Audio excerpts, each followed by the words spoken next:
Hello again and welcome back to our course on PowerPoint 2013. In this section we're going to take a look at touch in relation to PowerPoint 2013, and largely speaking that means looking at touch in relation to Office 2013 at this stage. I mentioned earlier that one of the major new features of Office 2013 is extended support for touchscreen devices, so the use of touch is a very important aspect of this new version of PowerPoint. I also mentioned earlier that by default on this course I'm going to be using mouse and keyboard. But whenever something new or different occurs that affects the use of PowerPoint 2013 using touch, I will go through that, and also from time to time I will use touch as an alternative means of interacting with PowerPoint to perform specific tasks. Now, if you're planning to use touch, there are some very useful articles on Microsoft.com, both in terms of how to use touch with Windows in general and specifically about the use of touch in Office 2013. There's also some information in the Office 2013 help, but more of that in a little while.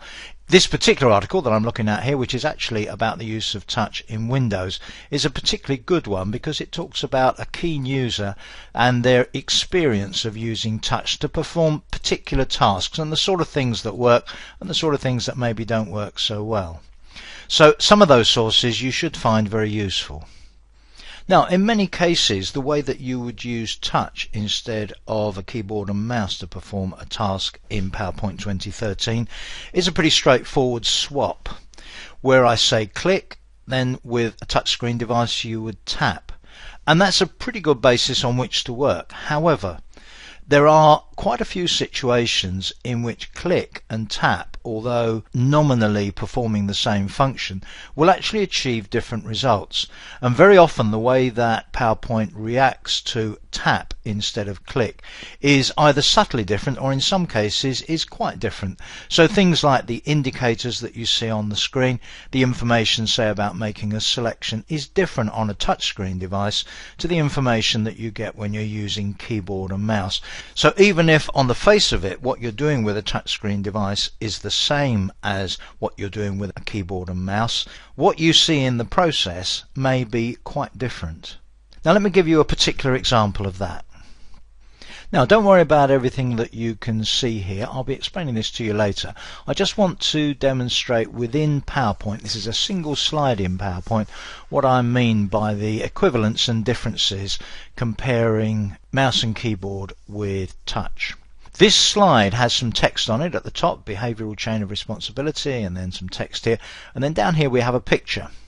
Now if I click with the mouse on that picture, it becomes selected.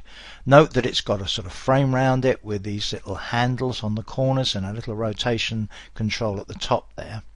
If I click on it again, nothing happens. It's selected and I can choose to do things with it or not, as the case may be.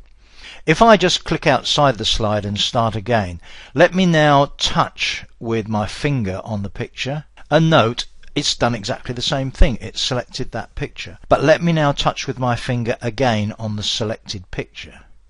And what I see is a little toolbar that comes up with options like cut, copy, delete, style, etc. Although in the end what you can do with a touch device and what you can do with mouse and keyboard are going to be exactly the same for this picture, the processes, the things that appear, the tools, the commands, the information about what's going on will differ in many cases.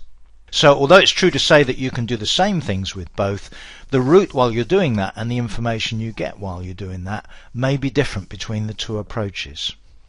So as we work through this course on PowerPoint 2013, I'll be aiming to cover these very specific gestures with a touch device, and not only covering how to do things using a touch device, but also pointing out some of the differences where they occur with mouse and keyboard.